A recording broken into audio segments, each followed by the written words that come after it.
Hello, this is Nicholas Courtney with the National Congress of American Indians. We greatly appreciate you joining us for our third webinar around the current status of the Affordable Care Act. We will begin our webinar at approximately 3 p.m. Thank you.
Hello, this is Nicholas Courtney with the National Congress of American Indians. We're extremely grateful for all of you joining us today for today's webinar.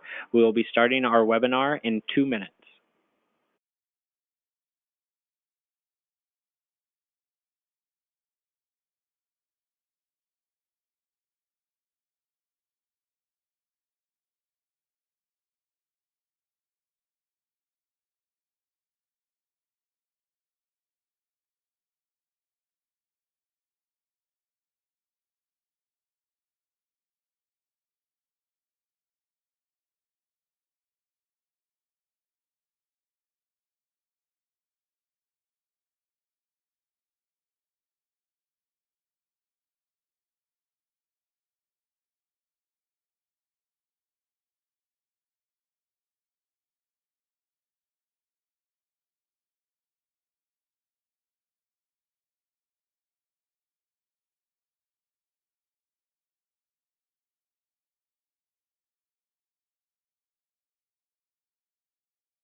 Hello, everyone. My name is Nicholas Courtney, and I am a policy analyst here at the National Congress of American Indians.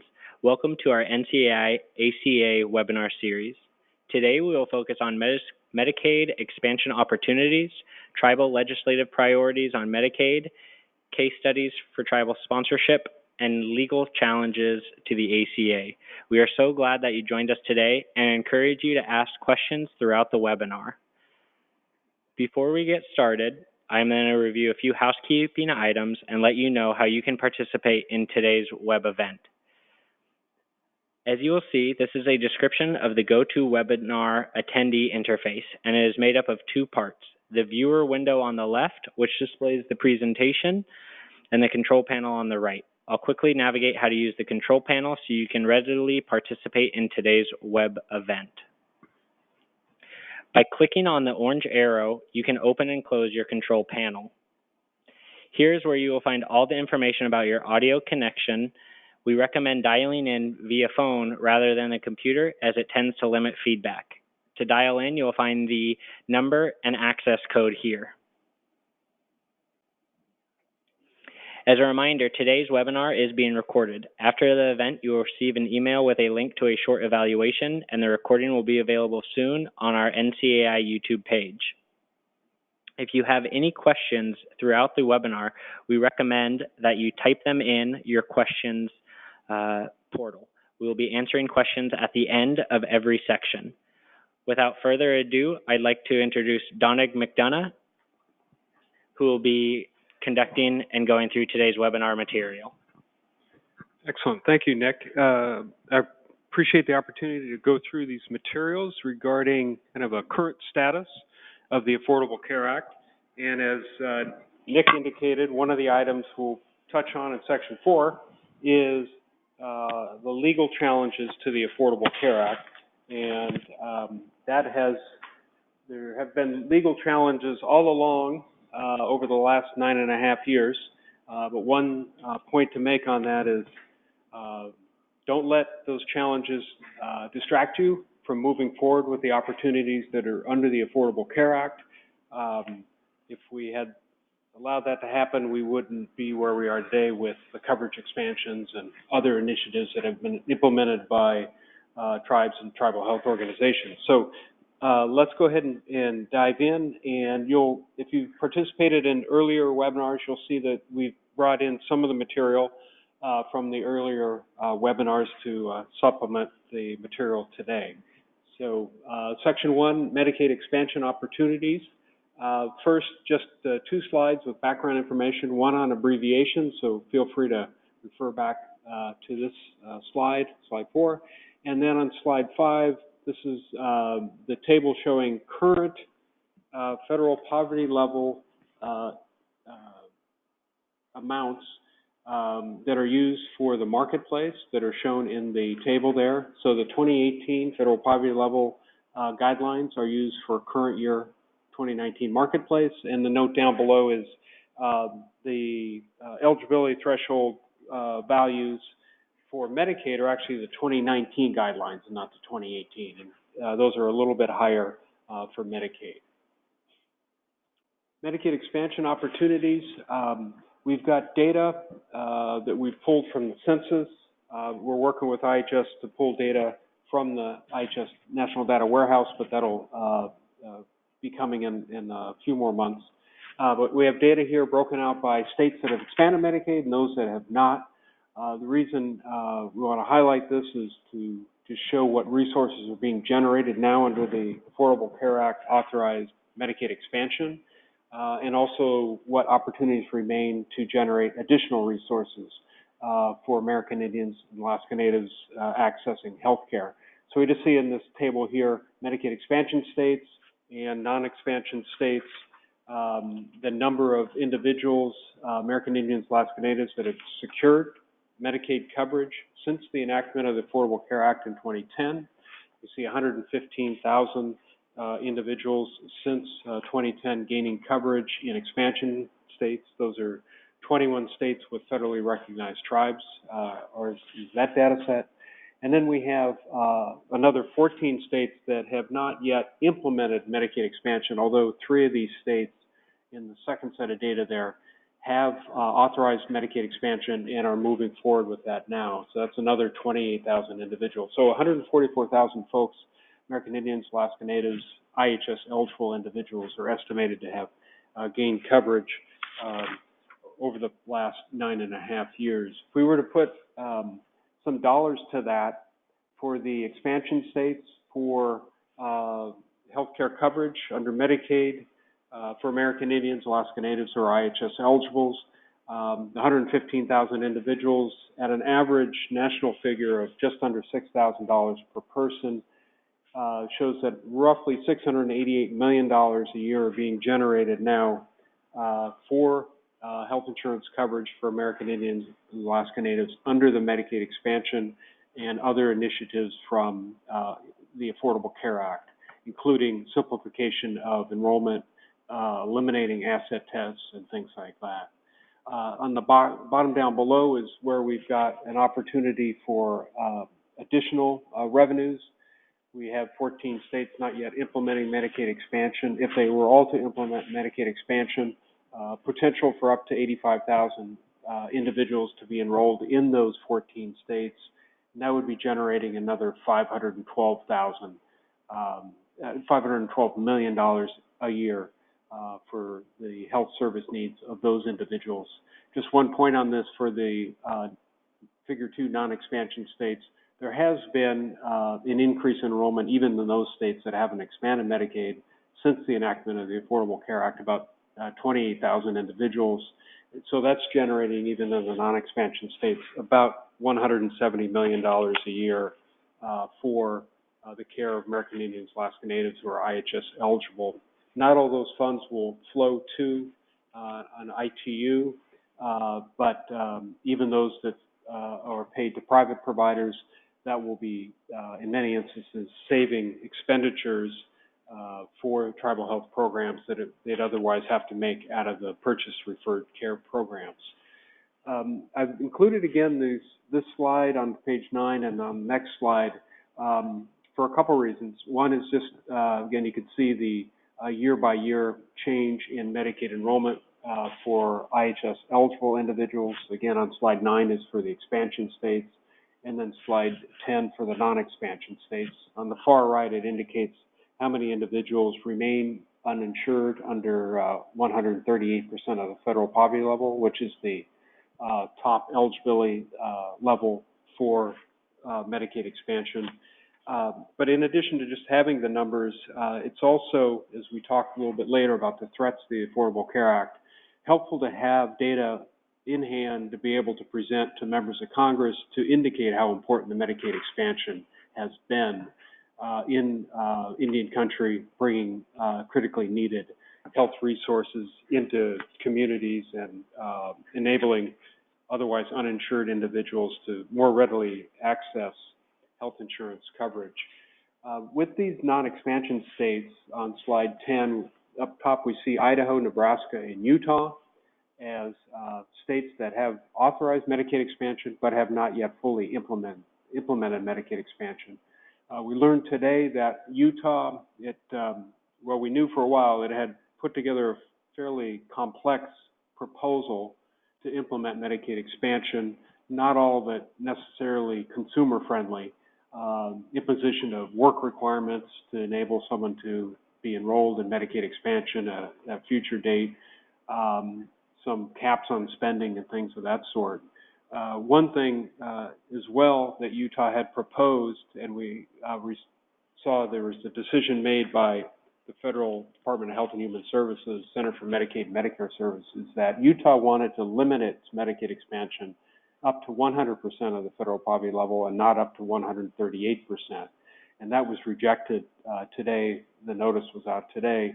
It was rejected by the federal government that a state using the Medicaid expansion option and the high federal contribution rate, over 90% or more of the dollars spent under Medicaid expansion are covered by the federal government. But to get that high federal match rate, state is required to cover everyone under 138% of the federal poverty level that's legally in the state.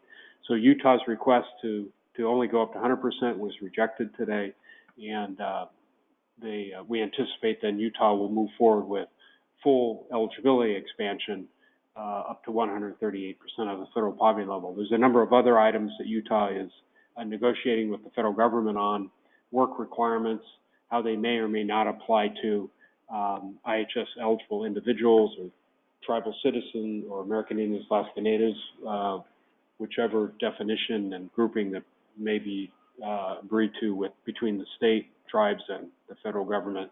Those discussions are going on. We see there the list of non-expansion states that haven't authorized coverage there. Two states in particular, South Dakota and Oklahoma. If those two states were successful in expanding Medicaid, we'd have roughly 70% of the remaining 70% of American Indians, Alaska Natives who are IHS eligible in these remaining states would become eligible for Medicaid. So it's, those two states are critical in terms of really moving forward. But across the board in these states, it's important that Medicaid expansion be put in place. Just on this next slide here is a suggestion to tribes that they may want to consider is a Indian healthcare provider initiative to potentially stimulate the state to move forward with Medicaid expansion. And what tribes in some states have done, are doing, or considering is taking advantage of the federal funding opportunity to bring more revenue into the state by expanding what is referred to as 100% FMAP, Federal Medical Assistance Percentage. So 100% federal contribution, as you probably well know, when a IHS eligible individual is served by a Indian healthcare provider or served by a private provider after a referral from an Indian healthcare provider, the cost of those services are reimbursable by the state through the federal government at 100%, so there's no cost to the state. And so the suggestion is tribes may want to propose to their states that the tribal health organizations, Indian healthcare providers would partner with the state to maximize that 100% FMAP. And that would be done in two ways. One is to expand the capacity of Indian healthcare providers, and the second is to capture the 100% FMAP for more and more of those services that are received through tribal providers, Indian healthcare providers, but provided by private providers.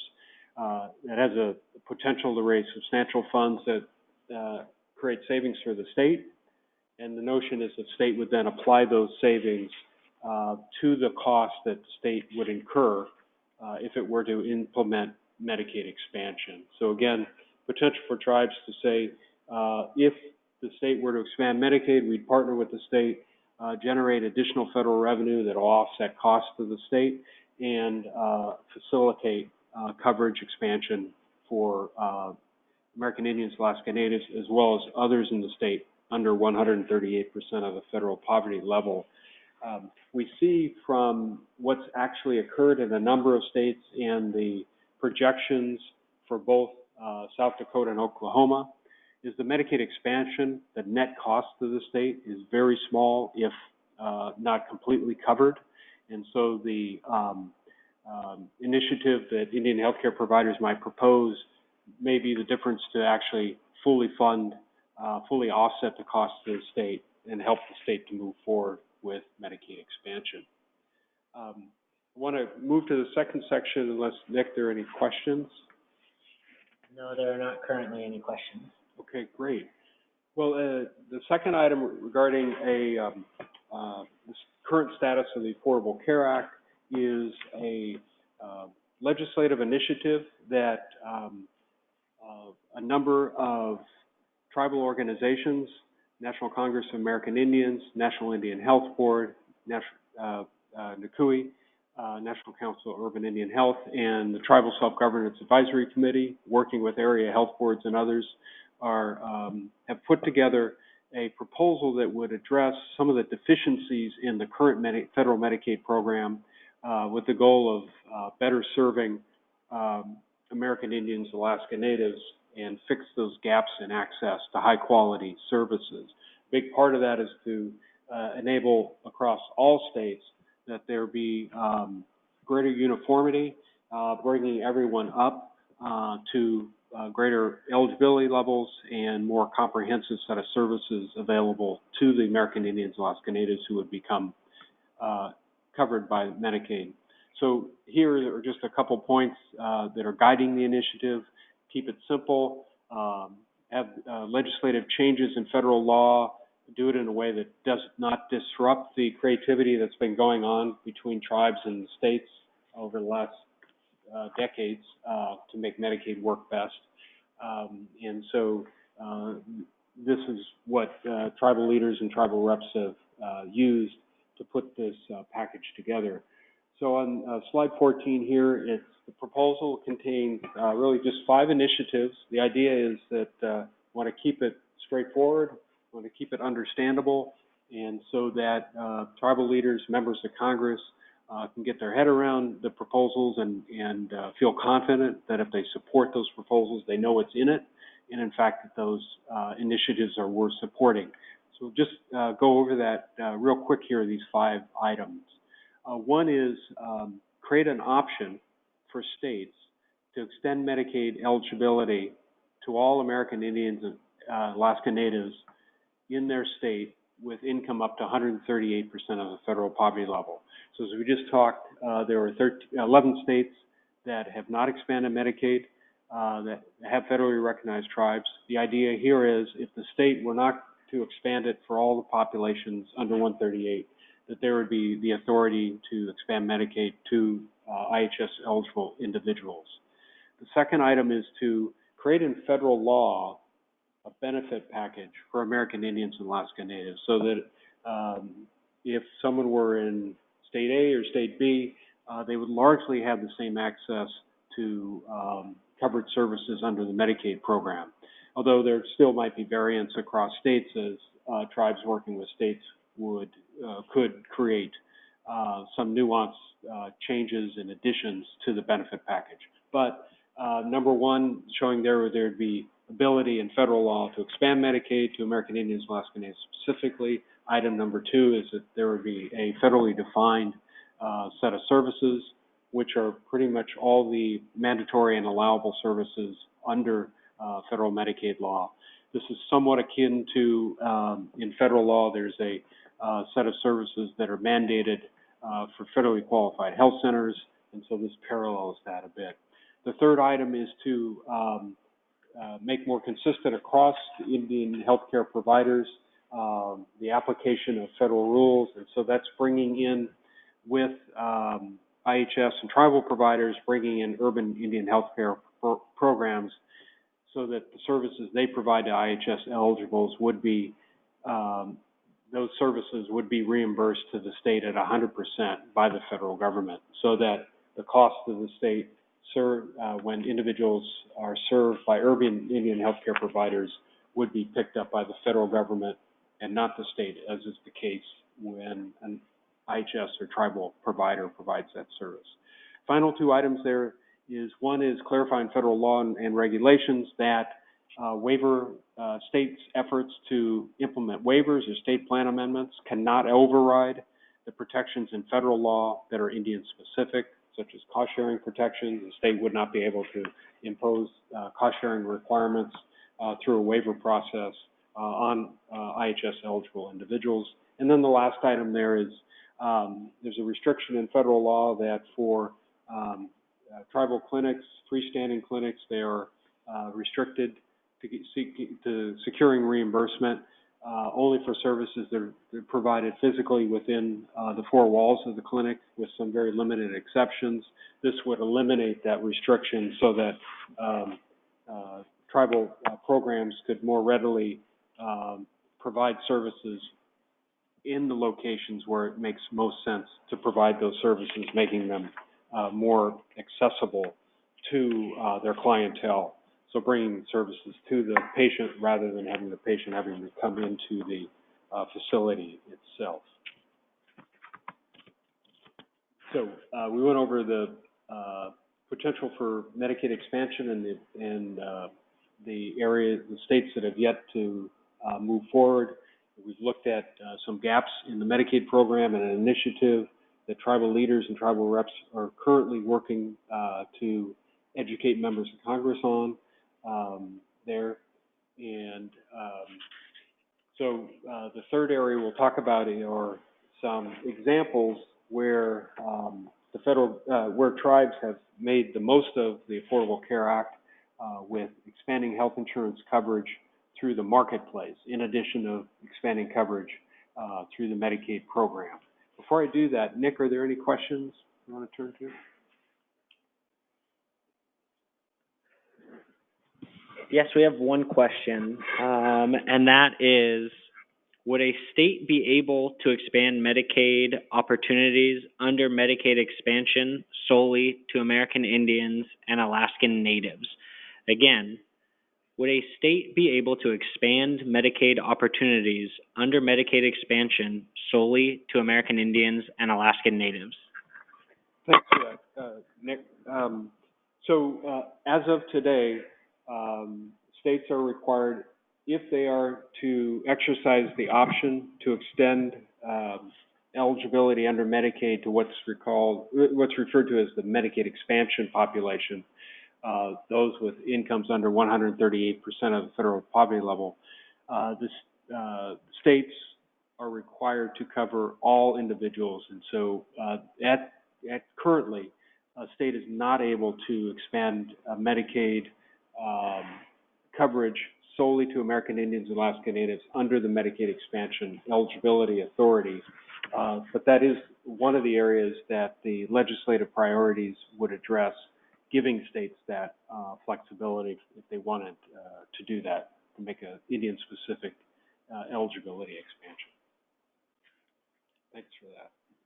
Thank you. Okay, so Section 3, Affordable Care Act case studies. So we're just going to look at some narrow examples of accessing coverage through the marketplace and what the benefit of that is, and also looking at a couple examples of tribes that have taken this opportunity to maximize coverage under health insurance marketplaces that were established under the Affordable Care Act. As you probably well know, each state has something referred to as a marketplace or an exchange, or they might use their own label on that.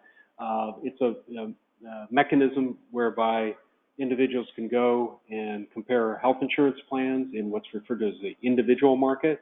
So as individuals or families go and see if they can purchase health insurance coverage. It's also a vehicle to provide federal subsidies to individuals who secure coverage through the marketplace if you meet certain eligibility requirements.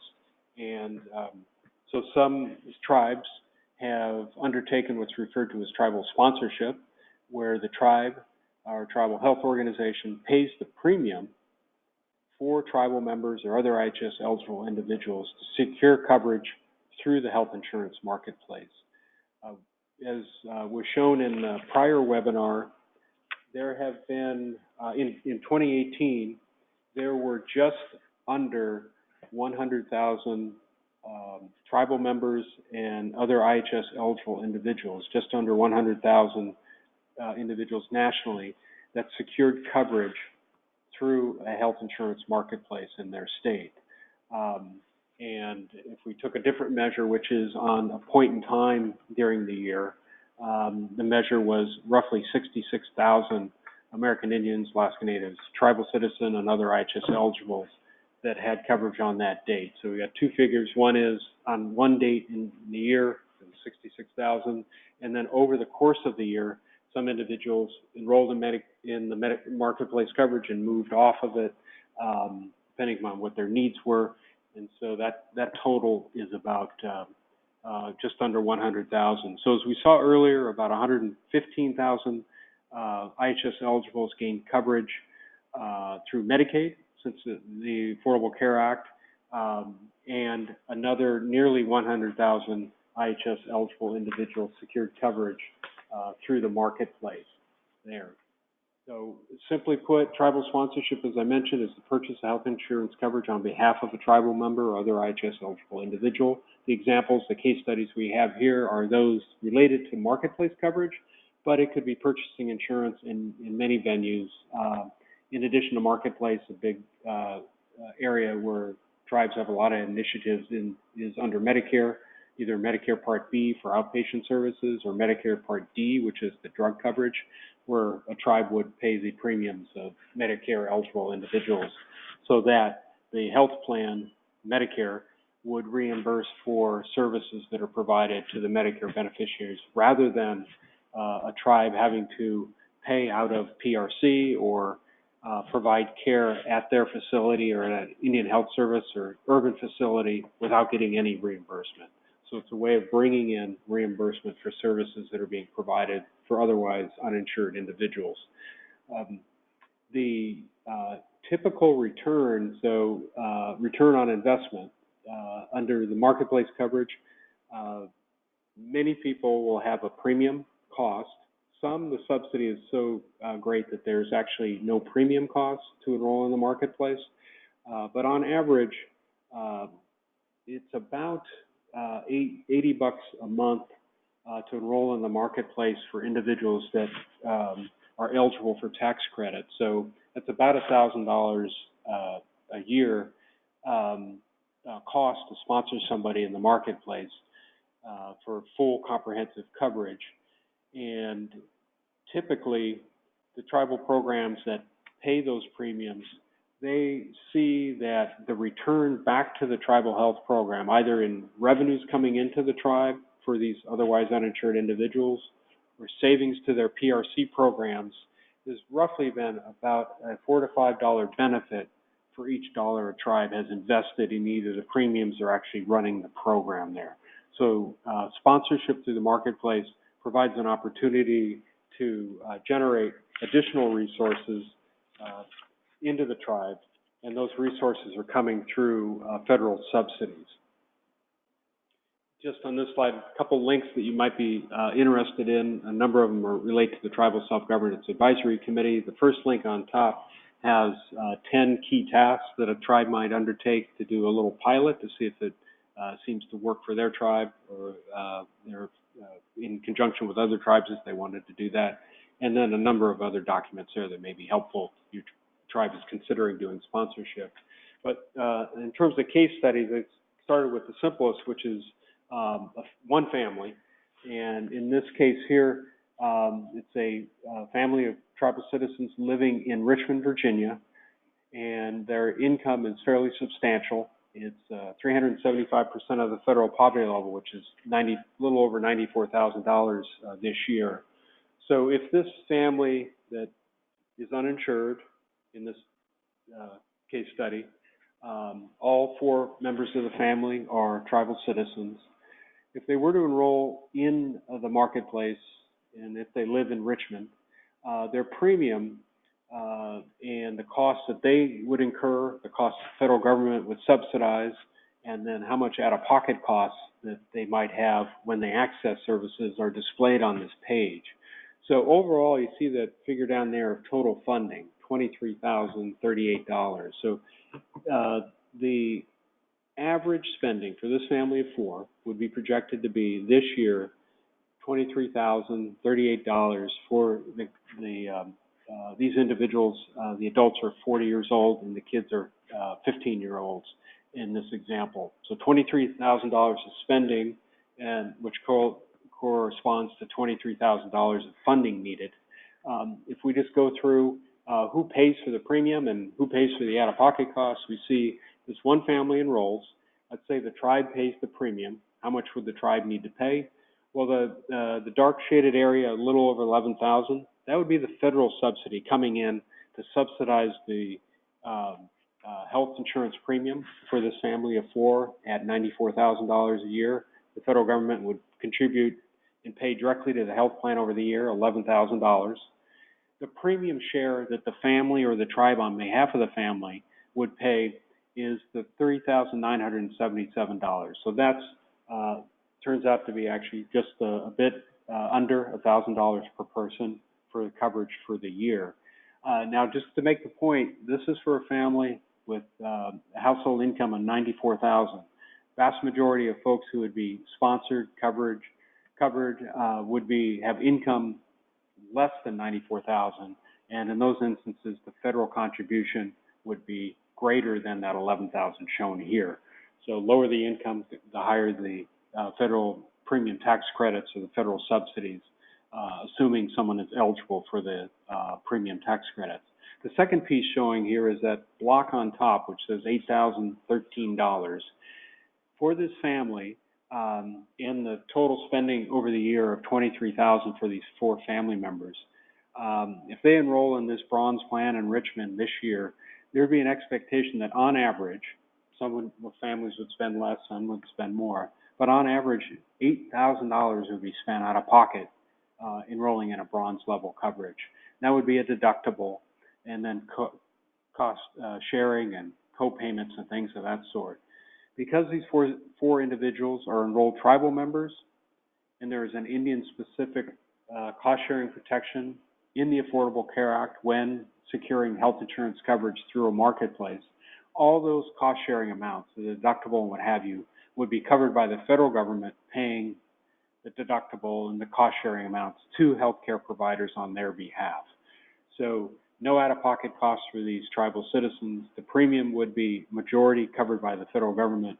So if a tribe were to sponsor this family, it would contribute a little under $4,000, generating on average $23,000 in healthcare services overall. So $4,000 investment, $23,000 benefit. Again, for some families, their needs are much higher in a year, some are lower, but on average, this is what it looks like.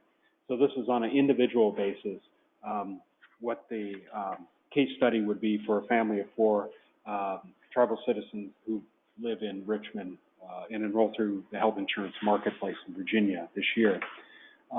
The next case study is looking at coverage in Maricopa, Arizona, and this is what are the net premium costs by household size, by household income level.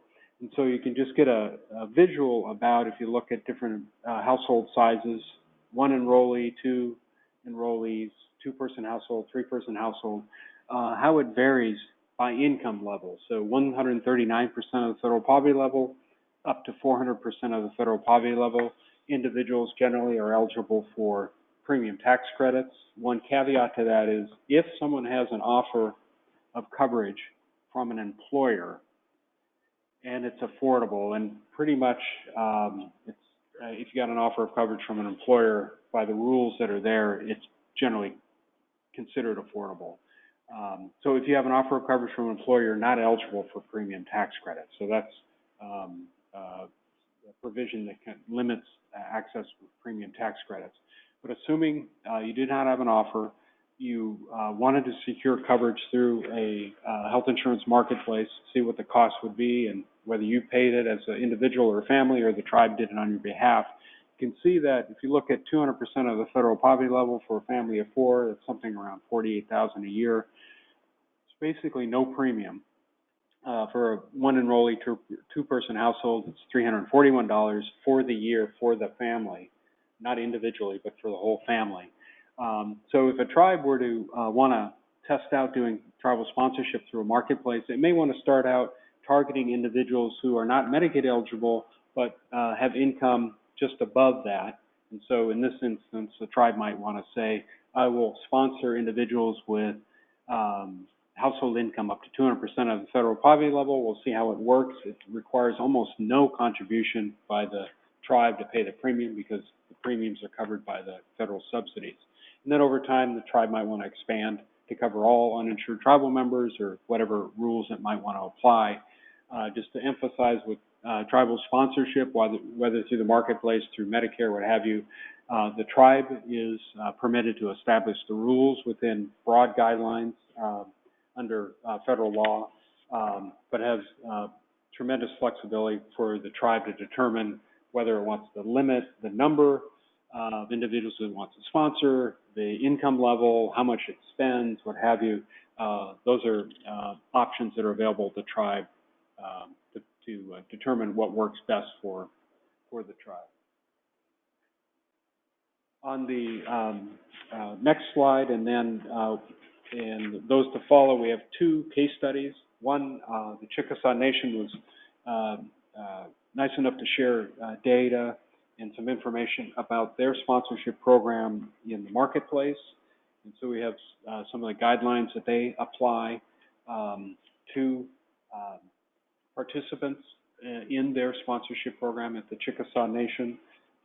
So you have to, for instance, reside in the Chickasaw Nation service area, different income guidelines, don't have insurance, don't have another option of coverage. The last point on this slide, have filed a federal income tax return.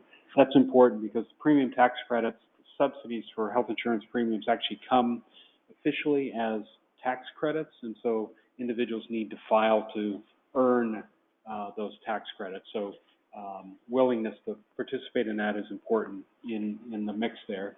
We see on slide 23 what the outcome has been to date with the Chickasaw Nation's pilot program in the marketplace. 213 patients have been enrolled. They have one plan that they use. It's a preferred provider organization with broad provider choice there, in addition to the Indian healthcare providers. And for them, it's generated 6.6 to 1 ratio of return on investment, meaning for every dollar that they've put in, they've earned back either in direct revenues coming from the health plan or savings to their PRC program of $6.60. So quite a return. They show the split there. 75% of the benefit has been actual revenues collected by the tribe, the tribal health program, and then 27% of the benefit was in savings to their purchase revert care program that they didn't need to make expenditures that they otherwise would have made for services received outside of the tribal Indian health system there. So on average, I was mentioning earlier, about $4 or $5 coming back to tribal programs that have been doing sponsorship in the marketplace. Chickasaw Nation is even bettered that at $6.60 per dollar that's been invested there. The second case study here is the folks in Alaska have been gracious to share some information as well on their sponsorship program in Alaska. Roughly 80% of the tribes are working together in a single sponsorship program that's statewide, and they pool costs and pool expertise in an administrative function. So they have one person running the program for the state, and then each of the tribal health organizations themselves structure how they want to do enrollment activities there. We see the guidelines, the rules that they apply there, and we have data for the first 18 months of the program activities in Alaska. They started right at the beginning of the opening of the marketplace in Alaska back in 2014. And over the first 18 months, we see on the far right there, the net financial impact to the participating tribal health organizations after paying for any premiums they subsidize, after paying for overhead costs of the program, with $6.3 million earned in revenues to the tribal health organizations over the first 18 months. That has been continued going forward, and the program has strengthened over time. You can see there above the $6.3 million figure, 294%. So their return on investment over that initial period was just under $3 net clearance of costs. So for every dollar they spent, they actually got that dollar back to cover costs, and then just under another $3 for actual revenues coming in. The bullet point made down below is that if you were to add in the expenditures by the health plan for the people that they sponsored, when those expenditures went to non-tribal providers, there was another $1.5 million spent on behalf of those tribal members. So put that together, that would generate not a 294% return on investment, but 365% return. So real strength there with revenues, actual revenues coming into the facilities, as well as the savings to the PRC programs for care that's received outside of the tribal health system. So that's kind of a range of case studies that we have. Nick, I don't know if we have any questions on that. No, we do not have any questions. Okay, great. Well, let me just jump on these last two issues, and there are only two slides related to that. One is the latest threats to the Affordable Care Act, and then some points about additional opportunities that you may want to make sure your tribal health organizations are making the most of it. So threats to the Affordable Care Act, as you well know, there have been a series of challenges, legal challenges to the Affordable Care Act. Two of those in particular made their way to the Supreme Court, and the Supreme Court twice ruled that the Affordable Care Act is in fact constitutional, and that it can stand and the provisions can be implemented and move forward. That don't want to sidestep the fact that there was quite a bit of drama in that process of determining that final outcome in those two cases. And in one of the cases, there was a fairly significant change made to how the administration is to implement the Affordable Care Act.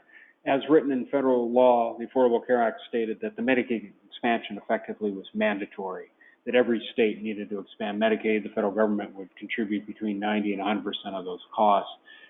One of the challenges that made its way to the Supreme Court ended up making the Medicaid expansion optional. And so that's where we have 21 states with federally recognized tribes expanding Medicaid and 14 that haven't to date there.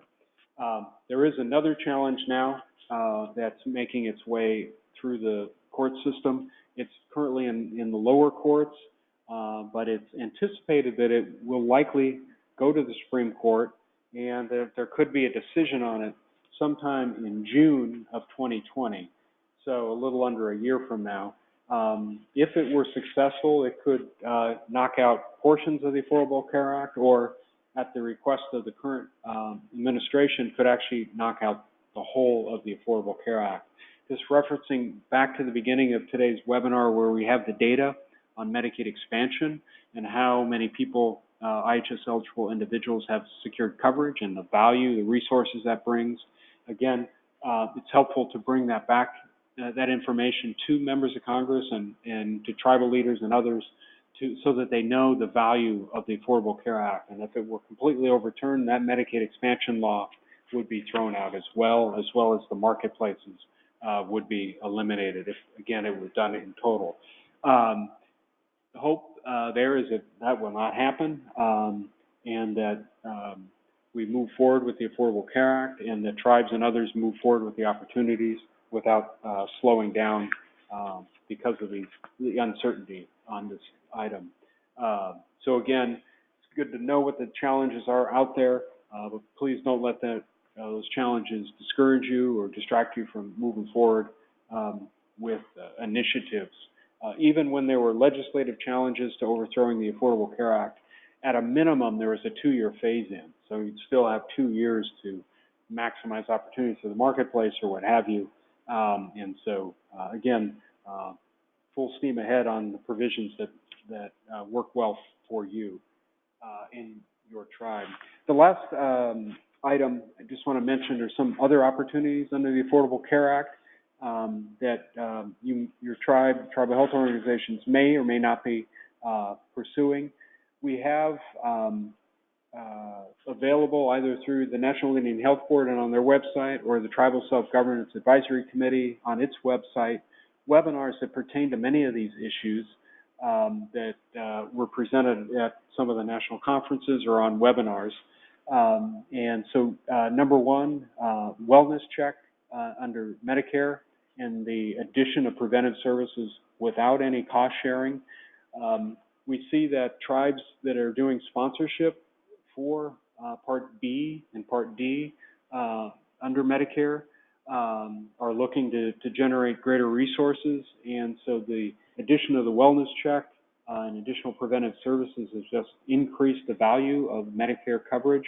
And so we see the examples of some tribes really incorporating into the care of elders the annual wellness check and the ability to do screening for health needs, as well as screening for whether they need sponsorship for, say, drug coverage if they might not have drug coverage. The second item there relates to the Medicare drug benefit, and under the Affordable Care Act, what is referred to as the donut hole, this gap. You have coverage, then you pay all out of pocket, and then the health plan picks up the drug coverage again. That donut hole is being shrunk and eliminated, and so if you were to purchase health insurance coverage through Part D of Medicare for your tribal citizens and other IHS eligible individuals, the value of that Part D coverage has increased because of filling in that donut hole. So that's an area where tribes are generating significant amounts of resources for their tribal health programs. Another item just to mention briefly is, again, related to Medicare. There's different options depending upon what type of health facility it is, inpatient, outpatient, what have you. We're hoping to have at the Tribal Self-Governance Advisory Committee a webinar over the next couple months on the topic of reimbursement for freestanding tribal health centers. And so would a fee-for-service reimbursement under Medicare work best, or would tapping into the encounter rate, the FQHC encounter rate, work better for freestanding tribal health centers? So that's a topic it's worth folks taking a look at if they haven't already, to run the numbers, what would be most beneficial. On the webinar, we hope to have CMS explain what the requirements are under the different models, so you can see what administrative requirements are required, administrative costs might be created under the different reimbursement mechanisms under Medicare for outpatient services. Under Medicaid, a couple things there.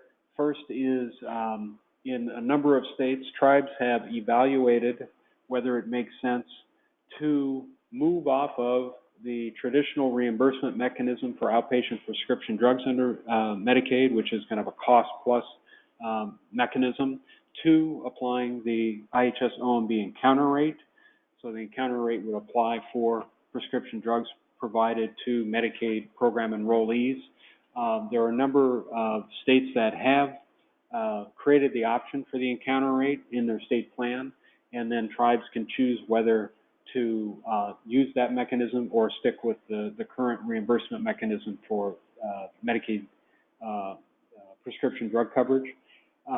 In general, substantially greater revenues are coming in for in states where tribes have created the option for the OMB IHS encounter rate used for outpatient prescription drugs. And so I encourage folks to take a look at that. On Tribal Self-Governance Advisory Committee website, we've got a brief on the issues related to that. And then the final item is just we had a great presentation recently by Choctaw Nation individuals, Chickasaw Nation individuals talking about telemedicine and opportunities for creating greater access to patients through telemedicine, through pretty simple technologies, and also increasing reimbursement to support those services.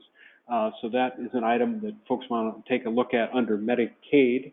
And then Medicare recently put out information about reimbursement for telemedicine services under Medicare.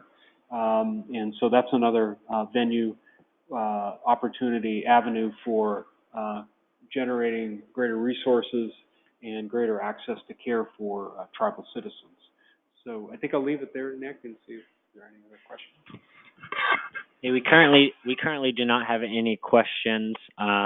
We thank everyone for being on this webinar series thus far. I will be hosting a ACA 104 webinar towards the end of August. As a reminder, my name is Nicholas Courtney. Please feel free to email me with any questions around this topic to ncourtney@ncai.org. Again, that is ncourtney@ncai.org, and we will make sure to respond promptly to that. Again, we thank you, and we will be sending out copies of these slides as well as an evaluation later this evening. So if you would please take the time to fill that out so we can ensure that we are covering the topics that would be most beneficial to tribal nations across the country. Without further questions, we'll be closing down. And again, please feel free to email myself. And if you have a question, we'll make sure to get back to you. And we thank you for being on this webinar.